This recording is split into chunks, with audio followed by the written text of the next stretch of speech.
안녕하세요. 저는 지방에 살고 있는 40대 여자입니다. 사연을 듣다 보니 참 욕이 절로 나오는 사연들이 많던데 저 역시 욕이 술술술 나오는 사연을 품고 있어 구독자분들과 함께 한바탕 욕이라도 하고자 사연을 쓰게 되었어요. 함께 해주시겠어요? 남편과 전 결혼한 지 7년 차가 되는 부부였어요. 남편과 저 사이엔 애교로 똘똘 뭉친 4살이 된 예쁜 딸이 있었고 사이는 그냥저냥 평범했어요. 손꼽힐 만큼 인고 부부도 아니었고 그렇다고 해서 하루가 멀다고 싸우는 사이도 아니었고요. 딸은 어린이집을 다니고 있었는데 맞벌이를 하다 보니 아침엔 일찍 집에서 나서고 오후엔 늦게 집으로 돌아오게 되었는데 어느 순간부터 딸이 그 상황을 너무나도 힘들어하더라고요. 남편과 전 고민에 빠졌고 대화를 해본 결과 딸 바보인 남편이 육아휴직을 쓰고 딸을 돌봐주기로 했어요. 여보, 그냥 내가 육아휴직 쓸게. 응? 정말? 정말 당신이 쉬어도 되겠어? 우리 회사 생각보다 육아휴직에 관대하기도 하고 무엇보다 채민이가 힘들어하는데 하는 수 없지. 당신 회사는 육아휴직 내면 복직하기 힘들 수도 있다고 했었잖아. 조금 그런 분위기이긴 해. 눈치도 막 주고 이상한 부서로 옮겨지기도 하고 말이야. 그러니까 그냥 내가 쓰는 게 맞는 것 같아. 이 김에 채민이랑 시간도 많이 보내고 나름 의미 있는 시간일 것 같아. 참 고맙더라고요. 사실 쉬운 결정은 아니잖아요. 그럼에도 불구하고 흔쾌히 사실 자기는 좀 쉬고 싶었는데 잘 됐다며 자신이 휴직을 낼 테니 아무 걱정하지 말고 회사 생활 잘 하라고 응원해 주더라고요. 이제 우리 집은 가장이 저라고 하면서요. 그렇게 남편의 희생 덕분에 딸은 눈에 띄게 밝아지기 시작했고 전 가정을 위해 힘든 결정을 내려준 남편에게 고마워 주말엔 더욱 남편과 아이를 위해 저의 모든 시간과 에너지를 쏟아부었어요.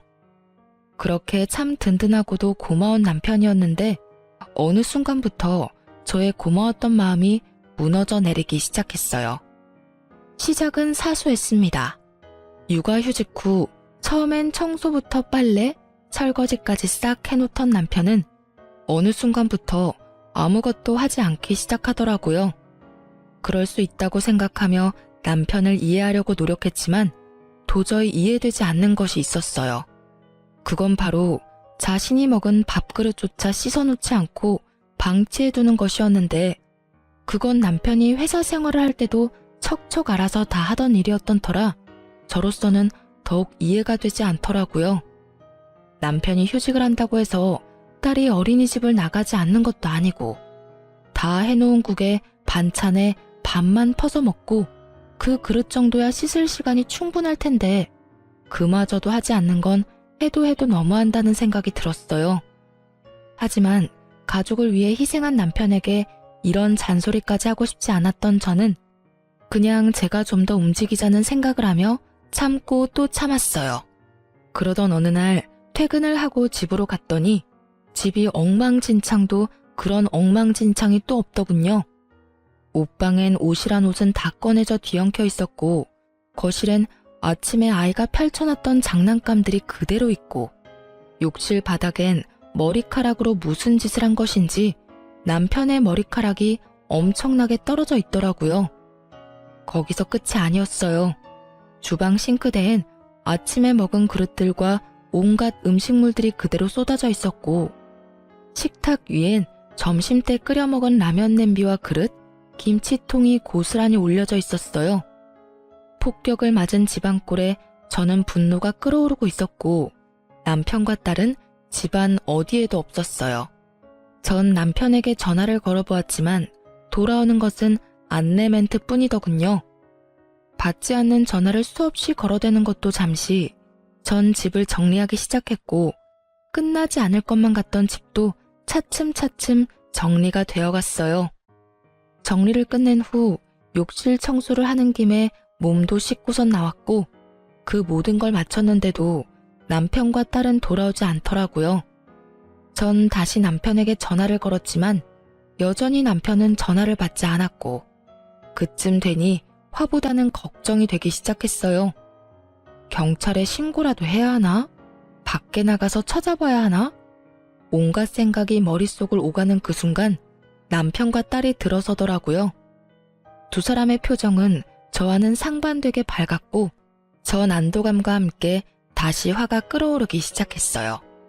일단 전 눈에 잠이 가득한 딸을 씻기고 재우고 난 후 침대에 누운 남편에게 이야기를 좀 하자고 했어요. 여보, 자? 나랑 이야기 좀 해. 무슨 이야기? 아유, 나 피곤해. 내일 이야기해, 내일. 당신만 피곤해? 나도 피곤해. 저의 닭달에 남편은 인상을 잔뜩 찡그리며 몸을 일으키더니 한숨을 푹 내쉬더군요. 무슨 이야기? 무슨 이야기? 몰라서 물어? 내가 얼마나 걱정한 줄 알아? 퇴근하고 집에 왔는데 당연히 있어야 하는 당신하고 채민이는 보이지도 않고 당신한테 전화하니 전화는 안 받고 오죽했으면 경찰에 신고까지 하려고 했다고. 사람을 이 정도로 걱정시켰으면 들어오자마자 피곤하다고 자는 게 아니라 적어도 오늘 이렇게까지 늦은 이유라도 설명해줘야 하는 거 아니야? 어린이집 데리러 갔더니 채민이가 공원에서 놀고 싶다고 해서 맞은편 공원에서 놀다 보니 이렇게 됐어. 밥도 안 먹고 이때까지 놀았다고? 공원에서? 밥은 먹였지. 신나게 놀다가 배고프다길래 근처 가게에서 대충 사 먹이고 집에 가자니까 싫다고 하잖아. 그래서 조금만 더 하다 보니까 어느새 밤이 됐더라고. 전화해주려고 했는데 배터리가 다 돼서 할 수가 없었어. 아니, 애가 아무리 더 놀고 싶다고 해도 잘 설명해서 데리고 들어왔어야지. 그게 쉬워? 울고불고 떼쓰는데? 할 말 더 있어? 더 있더라도 내일 해. 나 진짜 피곤해. 짜증 섞인 투로 답한 남편은 등을 돌려버리곤 코까지 골며 잠들어 버렸어요. 전 결국 집안이 엉망이었던 건 한마디도 따지지도 못한 채 입을 닫고 남편의 옆에 누웠고 왜인지 수상한 기분이 계속해서 들기 시작하더군요. 그 이후에도 남편은 가끔 딸과 함께 밖에서 늦은 시간까지 시간을 보내고 들어왔고 그때마다 집은 더 엉망인 건 물론이고 연락조차 되지 않았죠. 그런 남편의 행동이 몹시 수상했지만 혼자도 아니고 딸까지 데리고 나가서 이상한 짓을 할 리도 없다고 생각했죠. 혹시나 하는 마음에 딸에게 아빠와 놀다 오니 좋냐고 물어보았더니 엄청나게 좋다며 아빠가 이것저것 하며 놀아줬다고 자랑하는 걸 보니 딸과 함께 놀다 오는 것은 확실해 보였어요. 그래서 전 남편에게 딸과 노는 것도 좋고 늦는 것도 좋고 다 좋은데 다른 건 몰라도 이렇게 늦는 날엔 제가 걱정하지 않게 연락이라도 하라고 했고 남편은 귀찮아 죽겠다는 얼굴로 알겠다고 하더군요. 그날 이후 남편이 그따구로 구니 저 역시 남편에 대한 고마움은 사라지고 있었고 이상한 기류마저 풍기니 점점 예민해지더라고요. 그런 저의 예민함을 남편도 느꼈는지 어느 날부턴 다시 집을 치우고 저녁까지 해놓고 저를 기다리기 시작했어요. 말투도 전보다 더 다정하게 바뀌었고요. 여보 왔어? 샤워하고 밥 먹을 거지? 얼른 씻고 와서 밥 먹어. 내가 다 차려놨어. 어? 웬일이래? 밥상까지 다 차려놓고. 웬일은 무슨. 이제 내가 살림 잘 살아줄 테니까 당신은 집안일 신경 끄고 바깥일이나 잘해. 어쩐지 수상한데? 뭐, 돈 필요해? 돈은 무슨. 나도 돈 있어요. 이상한 소리 하지 말고 얼른 씻고 오기나 해. 나도 배고파. 이렇게 말하며 제 등을 떠미는데 기분이 좋아야 하는데 왜인지 수상하더라고요. 왜 그런 거 있잖아요. 좋은 일 있는 사람이 묘하게 들떠서 과한 친절을 베푸는 딱 그런 사람 같더라고요.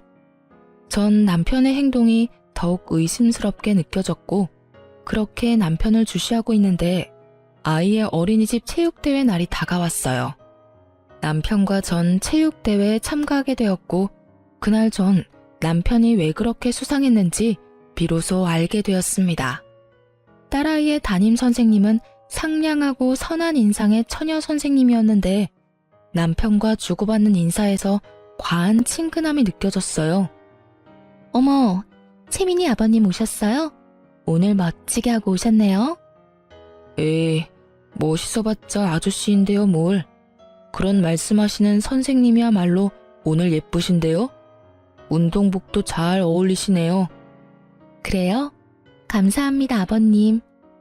그저 선생님과 학부모의 대화라기엔 친밀감이 너무 높아 보여 기분이 이상했지만 그저 등원뿐 아니라 하원까지 도맡아 해주는 아빠가 드문 경우이니 더욱 신경을 써주는가 보다 하고 생각하려고 했죠. 그 생각이 얼마나 어리석은 생각인지 깨닫는 데까진 오래 걸리진 않았죠. 전 신경 쓰이는 마음을 누른 채 최대한 행사에 집중하려고 했고 체육대회는 끝을 향해 가고 있었어요. 드디어 마지막 경기만을 남겨두고 있었고 마지막 행사는 다름 아닌 부모님들과 선생님이 모두 참가하는 달리기 시합으로 아이는 물론 모든 선생님들이 참가하게 되었죠. 저와 남편은 참가하지 않아 멀찍이서 구경을 하고 있는데 열심히 달리던 딸아이의 담임 선생님이 발을 헛디뎌 그만 넘어지고야 마는 것이 아니겠어요? 쾅 소리와 함께 선생님은 넘어졌고 모두 걱정 가득한 시선으로 바라보는데 그 순간 제 옆에 있던 남편이 어느새 선생님의 곁에서 그 선생님을 부축하고 있더라고요. 일순간 분위기는 싸해졌고 순간적이지만 제 심장이 덜컥하고 내려앉는 기분이 들더군요. 남의 일엔 관심이라곤 없던 남편이 선생님이 넘어지는 모습을 보자마자 반사적으로 튀어나가 스스럼 없이 부축까지 하다니. 저는 차라리 눈을 감아버리고 싶었지만 최대한 아무렇지 않은 척 애써 미소를 지어 보였고 이상한 분위기를 감지한 원장님이 나서 그 선생님을 데리고 가는 바람에 상황은 일단 일단락이 되었어요. 집으로 돌아오는 길, 남편은 아무 말이 없었고 저 역시 말을 하고 싶지 않았어요. 그렇게 조용한 분위기에서 집으로 돌아왔고 오는 차 안에서 곤히 잠들어 버린 딸을 침대에 눕히고 나오니 남편이 씻고 있더라고요. 떨어지는 물소리를 들으며 아무리 좋게 생각해 보려고 해봤지만 생각하면 할수록 남편의 행동이 수상하고 이상했어요. 그렇게 상상의 나래를 펼치고 있는데 남편이 식탁 위에 올리고 간 휴대전화가 울리는 것이 아니겠어요? 전화를 건 상대방은 다름 아닌 딸아이 담임 선생님이었고 감사 인사라도 전하려고 그러나 하고 전화를 받으려는 순간 물기도 제대로 닦지 않은 남편이 어느새 저에게 다가와 휴대전화를 낚아채더니 화를 내기 시작하더라고요. 야, 넌 왜 남의 전화를 함부로 만져? 야라니, 남이라니요. 이때껏 아무리 화가 나도 야라는 호칭은 쓰지 않았던 남편인데 휴대전화 좀 만졌다고 불같이 화를 내니 너무 당황스럽기도 황당하기도 하더군요. 묻지도 않고 만져서 미안한데 전화가 와서 그랬어. 그런데 담임 선생님이 왜 당신한테 전화를 하는 거야? 따로 전화할 일이 뭐 있다고? 감사 인사 정도야 문자로 해도 되고 굳이 전화할 일이 없잖아. 그걸 내가 어떻게 알아? 내가 전화 걸었어? 하여튼 2번 다신 남의 물건에 손대지 마. 알겠어? 더욱 화를 내던 남편은 다시 욕실로 들어가 버렸고 전 차분하게 머릿속을 정리했어요. 지나치게 친근해 보였던 두 사람. 선생님이 넘어지자마자 반사적으로 튀어나가 서슴없이 부축하던 남편의 손길. 그리고 방금 전화까지. 설마는 확신이 되어갔고 그럴수록 전 더욱 차분해졌죠. 생각이 정리될 때쯤 남편이 나왔고 남편에게 묻고 싶은 이야기는 많았지만 참고 또 참으며 최대한 아무렇지 않게 남편을 대했어요. 평소와 다름없는 제 모습에 남편은 안심이란 걸 하는 듯했고 그렇게 주말이 지나 월요일이 되었죠. 전 평소와 마찬가지로 출근을 한다며 집에서 나와 예약해두었던 렌터카를 타고 남편을 뒤쫓기 시작했어요. 확신은 가득했지만 이 모든 확신들이 진실인지 제 두 눈으로 확인하고 싶었거든요.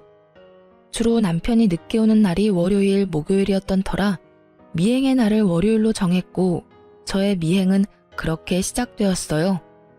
오전엔 이상할 것 없이 평범하게 흘러가더군요. 딸을 어린이집에 데려다 준 남편은 곧바로 집으로 돌아왔고 어떤 외출도 없이 집에서 시간을 보냈어요. 문제는 딸이 하원하고 난 후부터 이어지더군요. 딸이 하원을 하고 난 후 어린이집 놀이터에서 놀던 두 사람은 선생님이 퇴근할 시간에 맞춰 서둘러 차를 타고 출발하는 거 아니겠어요? 그렇게 출발한 차는 어린이집이 보이지 않을 거리에 멈춰섰고 어디선가 나타난 선생님이 그 차에 자연스럽게 타는 것을 보게 되었죠. 그 뒤로 이어진 상황들은 경악스러움의 연속이었어요. 딸은 아무것도 모른 채 그저 아빠와 선생님이 놀아주니 행복해 보였고 두 사람은 마치 부부처럼 아이의 시선을 피해 손을 잡고 당당하게 외도를 저지르고 있더라고요. 모든 것을 제 두 눈으로 확인하던 그 순간 그때서야 남편의 행동이 다 이해가 되기 시작했어요. 어린이집에서 운행하는 버스를 태워서 등하교 시키는 것이 더 편할 텐데 굳이 본인이 딸의 등하교를 시키겠다고 우기고 나선 것부터 해서 넘어진 상간녀를 불이 나게 일으켜 세우던 일까지 그리고 옷방이 그리도 엉망이 된 것도 딱 맞아떨어지더라고요. 그때의 제 심정은 정말 말로 설명할 수 없는 기분이었어요. 제 예상이 모두 맞아 역시 그럴 줄 알았다 싶다가도 정말 남편이 다른 사람도 아닌 아이의 담임 선생님과 외도를 저지르고 있었단 사실이 믿기지 않더군요. 이혼을 해야 하는 것이 분명하지만 아빠를 너무 사랑하는 딸에게 이혼이라는 것을 어떻게 이해시켜야 하나 싶고 그렇다고 모든 것을 덮고 그냥 살기엔 제가 알아버린 것은 너무 많았죠. 두 연놈의 다정한 모습을 찍은 사진들을 몇 번이고 되돌려보며 고민 또 고민했지만 결론은 이혼이 답이라는 것이었어요. 결론이 나자 머리가 맑아졌고 전 증거 수집에 박차를 가했어요. 남편의 블랙박스가 정말 대박 중에 대박이더군요. 그곳엔 두 사람의 계획뿐 아니라 상간녀의 계획도 녹음되어 있었어요. 남편과 상간녀는 그 와중에 아이가 신경이 쓰이긴 했는지 호칭은 아버님, 선생님으로 하고 존댓말도 꼬박꼬박 하고 있더라고요. 아버님, 그래서 이혼은 하시는 거죠? 그럼요, 선생님. 곧 이야기 꺼내려고 하고 있어요. 우리 채민이만 아니면 당장 이혼하면 되는데 채민이를 데리고 와야 하니까 시간이 좀 걸리네요.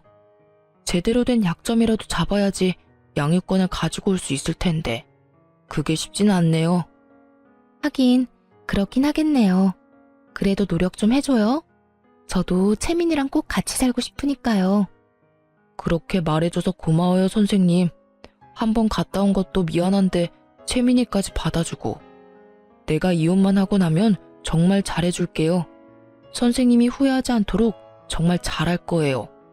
그러니까 조금만 더 기다려줘요.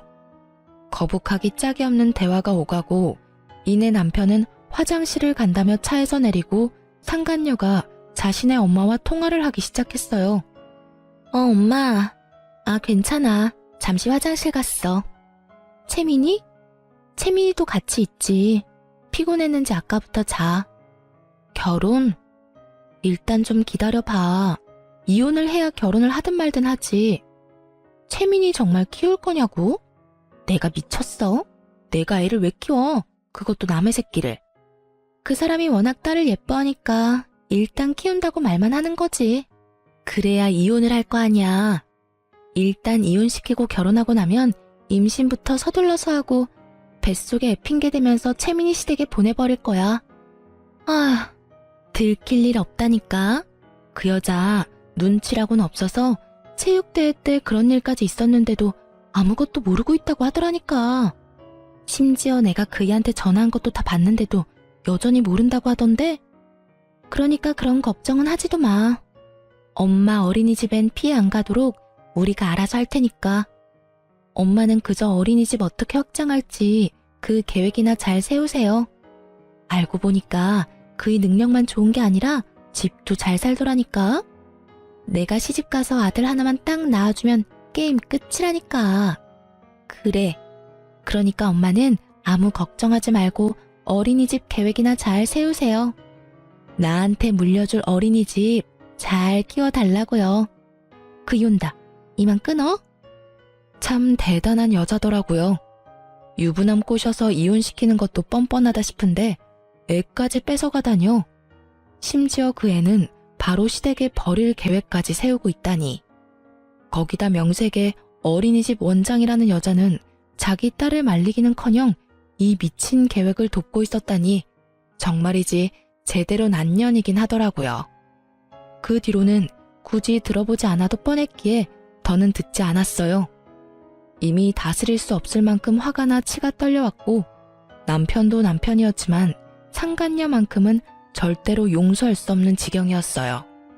전 확실하게 하기 위해 며칠에 걸쳐 증거들을 더 모았고 변호사를 만나 상담까지 마쳤어요. 모든 준비가 끝난 후 전 딸과 함께 친정으로 가기로 했죠. 여보, 그동안 고생 많이 했어. 애 보느라 살림 사느라 힘들었지?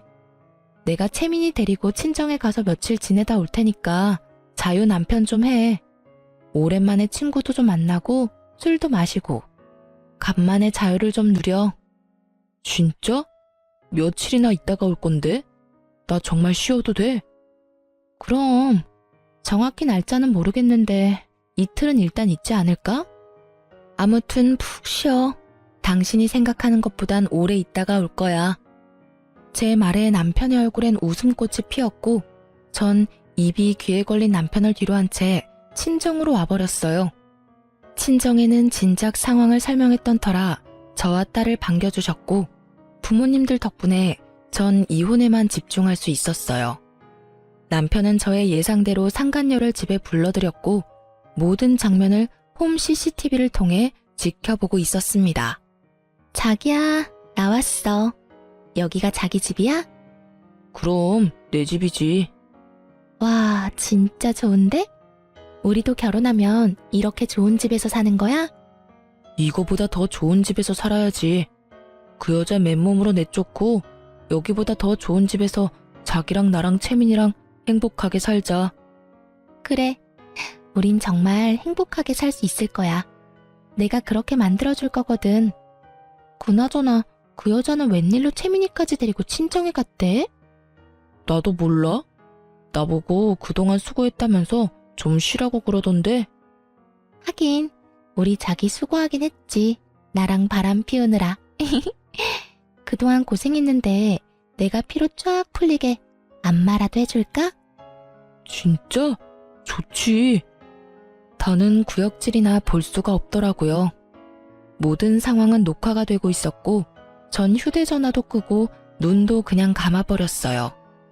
눈을 감으니 그간 남편과의 추억들이 차례대로 스쳐가더군요. 첫 만남에 설렜던 순간부터 결혼을 결심하게 된 순간들, 결혼식, 그리고 처음 딸아이를 품에 안는 순간까지도요. 그 추억의 끝은 남편의 외도였고 그제야 마음속에서 모든 것이 정리되는 느낌이 들었어요.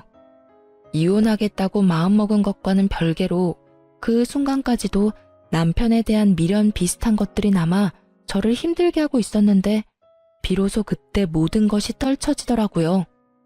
그 다음날 모든 증거를 가지고 아이들이 제일 많이 등원하는 시간에 맞춰 어린이집으로 향했어요. 어린이집에 도착하니 저의 계획대로 아이들을 등원시키고 모여 이야기하는 학부모들이 꽤 있더라고요. 심각한 표정의 제가 어린이집에 들어서자 모든 시선이 저에게 향했고 전 그대로 어린이집 현관 입구로 향했어요. 입구엔 보조 선생님이 계셨는데 심각한 표정의 저를 발견하곤 부탁하지도 않았는데 상간녀를 불러주더라고요. 누구보다 밝게 가식적인 표정으로 나오던 상간녀는 저를 발견하곤 표정이 굳어버렸고 타이밍 딱 맞춰 남편 놈도 불이 나게 뛰어와 제 옆에 서더군요. 사실 제가 출발하기 전 좋은 구경시켜줄 테니 어린이집으로 오라고 문자를 보냈었거든요. 사건의 주인공들이 다 한자리에 모였고 대화를 시작하기 전 남편의 자리를 다시 정해주었어요. 제 옆이 아닌 상간녀의 옆으로 말이죠. 여기 말고 네가 사랑하는 여자 옆에 가서 서. 제 말에 적잖게 당황한 남편놈은 반사적으로 부인을 하고 나서더군요. 그게 무슨 말이야. 사랑하는 여자라니. 채민이 엄마, 이분 채민이 담임 선생님이잖아. 남편은 부인하기 바빴고 상간녀는 붉어진 얼굴을 진정시키기 위해 손 부채질을 열심히 하고 있더라고요. 그 와중에도 저와 상간녀의 눈치를 살피는 남편놈의 행동은 제 화를 더 돋우는데 부족함이 없었죠. 전 그 자리에서 준비했던 증거를 두 사람에게 던져주었어요. 몇 장의 사진은 두 사람의 얼굴로, 몇 장의 사진은 바람에 날려 어린이집 정원에 떨어졌죠. 모여있던 학부모들은 앞다투어 사진을 줍기 바빴고 두 사람은 차마 사진을 줍지도 못하고 곁눈질로 사진을 보기 바쁘더군요.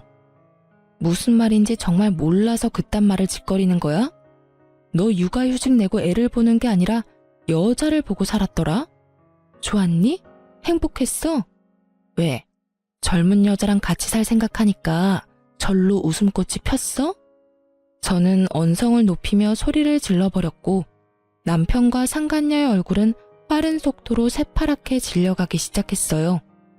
큰 소리까지 치며 난동 아닌 난동을 부리는 저로 인해 무슨 일인가 싶었던 다른 선생님들이 밖으로 나오고 많이 흥분한 듯한 저를 말리는가 싶더니 떨어진 사진들을 발견했는지 저마다 입을 가리며 경악을 금치 못하더라고요. 어머, 이게 다 뭐래요? 이거 채민이 아버님이랑 정 선생님 아니에요? 에이, 설마요. 어떻게 그런 짓을 해요? 아니라고 하기엔 지금 분위기가 좀 그렇잖아요. 많이 놀란 선생님이 저마다 한마디씩 하는 사이 기다리던 사람이 뛰어나오더군요. 그 사람은 바로 이 어린이집의 원장이자 상간녀의 엄마였어요. 이게 다, 채민이 어머님, 정말 죄송합니다. 이런 일이 일어나고 있는지 정말 꿈에도 몰랐어요. 정말 죄송합니다. 거듭 아무것도 몰랐다며 저에게 고개 숙여 용서를 구하던 원장은 큰 결심을 했다는 듯 이런 말을 하더라고요.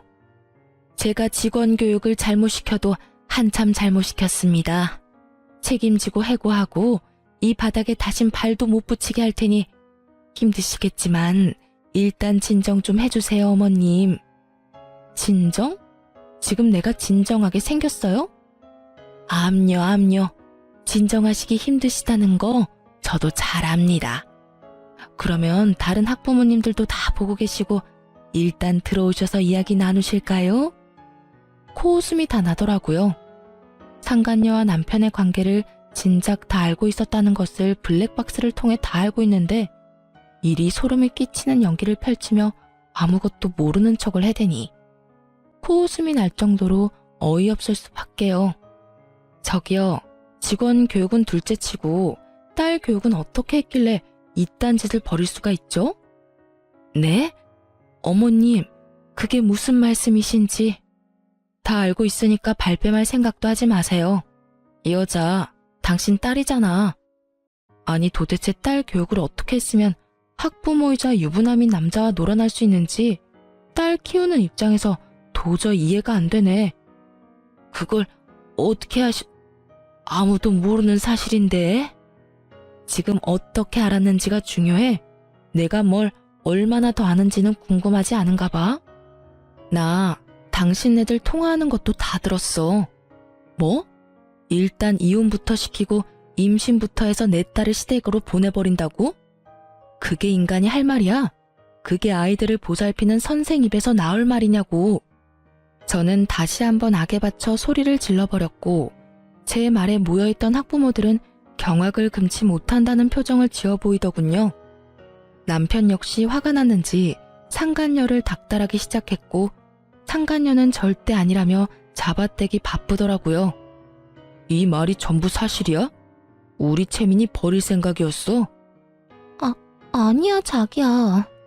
상간녀의 입에서 나온 자기라는 단어는 다시 한번 구경하고 있던 학부모들의 탄성을 자아냈고 상간녀는 그 모든 것이 상관없다는 듯 말을 이어나가기 시작했어요. 내가 채민이 정말 많이 사랑하고 아끼는 거 누구보다 자기가 더 잘 알잖아. 자기 생각 안 나? 내가 어떨 땐 채민이 엄마보다 더 채민이를 사랑하는 것 같다며. 그런 내가 채민이를 버리다니 다 거짓말이야. 나 믿지? 날 믿어야 해. 상간녀의 혼신의 힘을 다한 연기에 남편은 의심 가득한 눈초리로 저를 봤고, 이런 상황을 예상했던 전 휴대전화를 꺼내 옮겨놓았던 파일을 틀어주었죠. 상간녀가 통화하는 목소리가 울려 퍼지고 상간녀의 민낯을 알아버린 남편은 충격에 빠진 듯 그대로 주저앉아 버리더군요. 그런 남편에게 전 한마디 던져주고 충격의 도가니가 된 어린이집을 빠져나왔습니다. 그래도 얼마나 다행이니? 채민이에 대한 마음은 거짓이었어도 널 사랑하는 마음만큼은 진심이라고 하니. 그러니까 채민이는 포기하고 젊고 예쁜 여자랑 잘 먹고 잘 살아봐 어디. 얼마나 잘 살지는 잘 모르겠지만 말이야. 그렇게 집으로 돌아온 저는 남은 짐을 싸고 있었어요. 그렇게 한참 짐을 싸고 있으니 남편과 상간녀 그리고 원장까지 차례대로 집으로 들어오더라고요. 줄지어 들어온 세 사람은 저의 눈치를 살피더니 모두 제 앞에 무릎을 꿇고 앉아 빌기 시작했어요. 어머님, 두 사람 헤어지기로 했습니다. 제 모자란 딸도 많이 반성하고 있으니 한 번만 용서해 주시면 안 될까요? 제가 어떻게 해서든 어머님께서 받으신 마음의 상처 보상해 드리겠습니다. 원하시는 방법으로 그게 뭐든 어떻게 해서든 보상할 테니 학부모님들겐 모든 것이 오해였다고 거짓말 좀 해주시면 안 될까요? 이렇게 부탁드릴게요. 손이 발이 되게 빌던 원장은 상간녀의 팔을 툭 하고 쳤고 원장의 닭달에 상간녀 역시 싹싹 빌며 이어 말하기 시작했어요. 어머님, 제가 잠시 미쳤었나 봐요. 애들한테 치이고 일도 힘들다 보니 절대 채민이 아버님 만나는 일 없을 겁니다. 맹세할 수 있어요. 못 믿으시겠다면 각서까지 써드릴 수 있어요, 저. 상간녀의 말이 끝나자 기다렸다는 듯이 남편 놈이 말을 하기 시작하더군요. 그래 여보, 우리 정말 헤어졌어. 다신 이 여자랑 만나는 일 따윈 없도록 할 테니 제발 이웃만은 이야기하지 말아줘. 이번 한 번만 당신이 용서하고 넘어가주면 내가 정말 죽을 때까지 잘할게. 그러니까 제발 한 번만 그냥 넘어가주라. 내가 이렇게 빌게. 정말 눈물 없이 들을 수 없는 반성들이더군요. 어쩌면 그렇게 예상에서 한치도 벗어나질 않는지. 듣는 내내 지겨워서 하품을 크게 하는 바람에 눈물이 다 났지 뭐예요? 전 목이 빠져라 제 대답을 기다리는 세 사람을 향해 답을 해주었어요. 원장님, 어떤 보상을 어떻게 해줄 생각인지는 잘 모르겠는데 전 보상 같은 거 필요 없어요. 억만금을 가져다 준다고 한들 난도질당한 마음이 멀쩡해지겠어요? 그러니 그 되지도 않는 잔머리 그만 굴리세요. 전 보상이 뭐든지 간에 절대로 다른 학부모님들한테 거짓말할 생각도 해명할 생각도 없으니까요. 제 말에 원장은 절망스러운 표정으로 저를 바라보며 다시 설득을 해보려 입을 뗐지만 그런 원장의 눈을 외면하고 상간녀를 똑바로 보며 말했어요. 넌 이 남자하고 헤어질 필요 없어. 네? 그게 무슨 말씀이세요? 헤어질 필요가 없다뇨. 말 그대로야. 내가 이 남자 너 줄 테니까 그냥 가져. 네가 데리고 살라고. 그렇게 사랑한다고 해놓고 헤어지긴 왜 헤어져? 그냥 둘이 행복하게 잘 살아봐. 단, 넌 다신 선생질하며 살 생각은 하지도 마. 혹시나 어디에서 또 선생질하고 있다는 소문 들리는 날엔 지구 끝까지 너 쫓아가서 학부모하고 놀아난 더러운 년이라고 온 동네에 소문 내줄 테니까. 꼭 그렇게까지 하셔야겠어요? 제가 헤어진다고 하잖아요. 다신 만나지 않겠다고요. 네가 헤어지고 다신 안 만난다고 하면 이때껏 너희 둘이 만나왔던 일이 없던 일이 되니? 그리고 네가 헤어질 테니 나보고 다시 저 새끼랑 살라고 부탁하면 내가 바람까지 피운 더러운 놈이랑 다시 붙어 살아야 해? 이게 어디서 부탁이라고 하면서 명령질이야. 명령이 아니라 정말 간곡하게 부탁드리는 거예요. 저 정말 다시는 이 사람하고 만나는 일 없을 테니 두 분 살고 말고 하는 건 알아서들 하시고 제 앞길만 막지 말아주세요. 제발 부탁드릴게요. 저 아직 나이도 어리고 앞길도 창창한데 그런 소문을 내시면 앞으로 전 어떻게 살아요? 넌 인제야 눈물이 나니? 난 이제 눈물이 말랐는데 말이야. 네가 유부남 꼬셔서 이 집에서 좋다고 행복감에 젖어 있을 때 난 말이야 피눈물을 흘렸어. 그러니 네 인생 망가지는 것쯤은 네가 감당해. 망가진 내 인생도 나 혼자 감당하고 있는데 내가 네 인생까지 신경 쓸 틈이 있겠어? 상간녀는 흐느끼는 소리를 내며 펑펑 울기 시작했고 전 그런 상간녀를 외면한 채 마지막 남편에게 말했습니다. 당신이 제일 어이없어. 그거 알아? 뭐? 이딴 짓까지 해놓고 이혼만은 이야기하지 말라고? 머리에 총 맞았니? 그렇지 않고서야 어떻게 그런 말을 나한테 할 수가 있어. 일을 이 지경까지 만든 사람이 누군데? 난 무슨 일이 있어도 너 같은 인간이랑은 못 살아. 이혼은 무조건 할 거고 채민이는 당연히 내가 키울 거야. 여보. 그 더러운 입으로 여보라고 부르지도 마. 소름 끼치니까. 아, 내가 채민이는 보여주긴 할 건데 그 역시 내가 정할 거고 만날 수 있는 횟수도 많진 않을 거야. 그 정도는 감당해야 하지 않겠어? 제 말이 끝나자 세 사람은 저마다 할 말이 많아 보였지만 전 짐을 챙겨 집에서 나와 친정으로 와버렸고 친정까지 찾아오는 건 겁이 났는지 더는 쫓아오진 않더군요.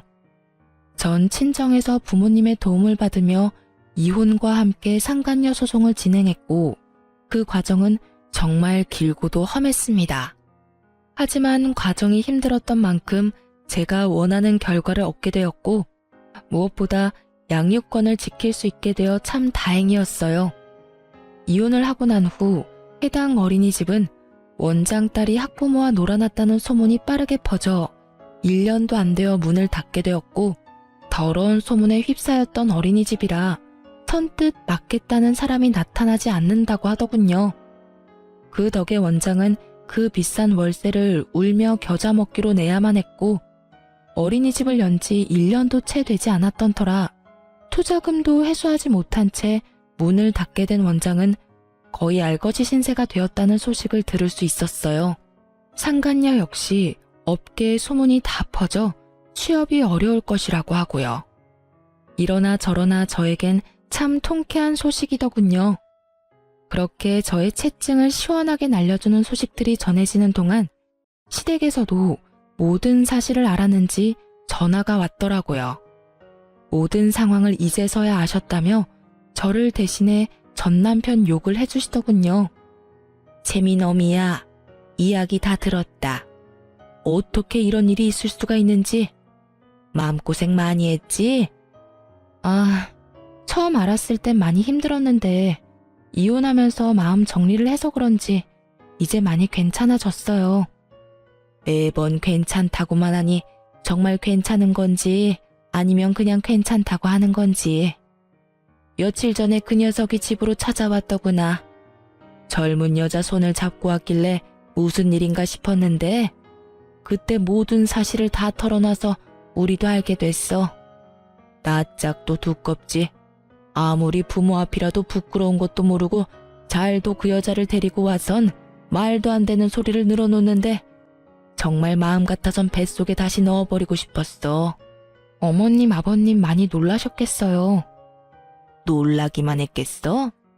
나도 나지만 영감이 화가 많이 나서 난리가 났었지. 그 사달을 냈으면 둘이 쥐 죽은 듯이 숨어 살 생각은 못할 망정 둘이 손까지 잡고 나타나서 뭐라고 하는 줄 아니? 글쎄 우리를 모시고 살고 싶다고 하더구나. 말이 모시고 사는 거지 우리가 바보야? 그 시꺼먼 속내 하나 모르게? 모시고 살면서 제 아비 재산이나 야금야금 축낼 생각이 훤히 보이는데 내가 정말 기가 다 막혔단다. 그래서 난 물 한 바가지를 퍼다 부어줬고 영감은 연을 끈차고 으름장을 놔버렸어. 아휴, 우리도 이렇게 속이 문드러지는데 네 속은 어땠겠어? 전 이제 정말 괜찮아요. 어머님, 아버님이 더 속상하셨겠어요. 자식이라곤 그 사람 한 명인데 그리 영까지 끊어버리시고요. 우린 속이 다 시원하다고 했다. 그깟 자식 없는 걸로 치고 사는 게 차라리 나아. 그딴 놈 끼고 살아봤자 노후에 대접이나 해주겠어? 짐짝 취급이나 하겠지. 그러니 우리 걱정은 말고 너나 잘 살아. 평소에도 딸을 복덩이라고 부를 만큼 아이를 사랑해 주셨던 시댁이었던 터라 다른 것도 아닌 전 남편의 외도로 인한 이혼은 시댁에서 용납할 수 없는 짓이었죠. 취약한 꿍꿍이를 가지고 합가하려고 했지만 그 자리에서 모진 수모를 겪고 쫓겨났다는 이야기를 들을 수 있었죠. 그러면서 저를 위로해 주시는데 그제서야 눈물이 나더라고요. 그렇게 한참을 울고서야 전 감사의 마음을 전하고 전화를 끊을 수 있었어요. 합가의 꿈마저 허공에 날려버린 전 남편은 저희가 살던 집을 처분해 저에게 위자료를 주고 남은 돈으로 작은 집을 얻어 상간녀와 함께 살고 있다고 하더군요. 하지만 그조차도 전 남편이 바라던 삶의 모습은 아닌 듯 했어요. 한 번은 딸 때문에 어쩔 수 없이 전 남편과 함께 밥을 먹어야 하는 날이 있었는데 저의 손을 잡더니 이런 말을 다 하더라고요. 나 그 여자랑 도저히 못 살겠어. 그래서 하는 말인데 당신이 나 좀 다시 받아주면 안 될까? 나 말고 채민이 봐서라도 마음 한 번만 돌려주라. 응? 이 무슨 어이없는 말인지 모르겠더라고요. 아이를 생각한다는 인간이 아이의 선생과 바람이나 가정을 산산조각은 내놓고 이제 와서 아이를 들먹이며 재결합을 하자니요. 거기에다 이혼 후 반성하며 혼자 사는 것도 아닌 버젓이 다른 여자와 살림을 차려놓고선 이제와 받아달라고 애원하는 꼴이라니. 정말 기가 막히더군요. 전 남편의 말을 듣자마자 재빨리 전화기를 꺼내 상간녀에게 전화를 걸었고 이 모든 사실을 빼놓지 않고 그대로 상간녀에게 전해줬어요. 여보세요? 지금 당신과 함께 사는 남자랑 만나서 밥을 먹고 있는데 이 인간이 글쎄 당신 같은 여자랑 도저히 못 살겠다고 다시 받아달라고 애원하네요? 혹시 합의된 상황인가요? 이런 저의 행동을 보던 전 남편은 제 휴대전화를 거칠게 빼앗아 소리를 지르며 화를 내더군요. 너 이게 뭐 하는 짓이야? 아무리 그렇다고 해도 그 여자한테 전화를 하면 어떡해? 너 미쳤어? 전 남편의 고성에 딸은 놀라 울기 시작했고 전 그런 딸을 품에 안고 달래며 전 남편에게 단단히 경고해 주었어요. 또다시 그런 말도 안 되는 소리를 짓거렸다간 그 여자랑 삼자대면이라도 하게 될 테니 두 번 다신 헛소리할 생각도 하지 마. 이렇게 말한 저는 자리를 떠버렸고 그 후론 예상치 못한 소식이 들려왔어요. 그 소식은 상간녀와 전 남편의 소식이었는데 저의 전화로 시작된 두 사람의 불화는 사그라지기는커녕 점점 커져만 갔고 결혼식까지 올린 두 사람은 1년도 채 되지 않아 이혼을 하게 되었다고 하더군요. 이혼을 하며 상간녀에게마저 위자료를 뜯긴 전 남편은 더욱 작은 집으로 옮겨갔고 상황이 어려워지자 그렇게 사랑한다던 딸의 양육비마저 들어오지 않기 시작했어요. 때마침 딸은 전 남편이 소리를 지르며 악을 쓰던 모습이 뇌리에 박혀버렸는지 전 남편과 만나는 것을 힘들어하기 시작했죠. 이혼을 할 당시 양육비를 주지 않으면 딸과 만나지 못할 거라는 각서를 썼던 터라 잡음없이 전 남편에게 보여주지 않게 되었고 전 남편 역시 찾아오는 일은 없었어요. 그렇게 사랑한다고 하루라도 못 보면 죽을 것처럼 굴더니 힘들어지니 바로 딸부터 버리는 꼴이 한심하면서도 참 그 인간 말종에게 잘 어울리는 짓거리라고 생각했네요. 그렇게 완전히 전 남편과의 연을 끊어버린 전 딸과 함께 아주 잘 지내고 있습니다. 이혼 직후 친정에서 지내던 저희 모녀는 얼마 전 친정에서 가까운 곳으로 집을 얻어 딸과 함께 살아가고 있어요. 혼자 아이를 키운다는 것이 생각보다 더 힘든 일이지만 딸의 밝은 미소를 보면 그 어떤 어려운 일이라도 충분히 해낼 수 있을 것만 같아요. 얼마 전엔 전 남편이 양육비를 주지 않고 있다는 소식을 들으셨는지 전 시어머니에게서 연락이 와 만나게 되었어요. 어머님이 저희 딸을 꼭 안아주시며 손녀와 한참을 이야기 나누시더니 저에게 통장을 하나 내미시더라고요. 재민엄이야, 이거 바꿔라. 이게 뭐예요, 어머님? 이거 채민이 통장인데 언제부터 만들어 놓고선 이제서야 주는구나. 채민이 통장이요? 그래, 우리가 채민이한테 미리 주는 유산이야. 너한테 주는 거 아니고 채민이한테 주는 것이니 행여나 돌려줄 생각은 하지 말고 그냥 받아두거라. 전 주신 통장을 열어보았고 그 안엔 생각보다 꽤 큰 금액이 들어있더라고요. 채민이 아빠가 양육비도 못 주고 있다는 이야기를 이제서야 알게 되었단다.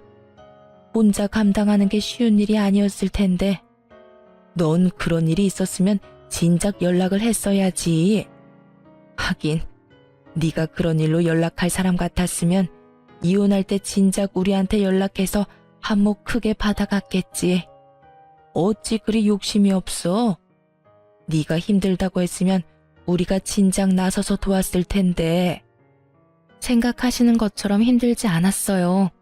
위자료 받은 것도 있고요. 위자료 해봤자 얼마나 한다고.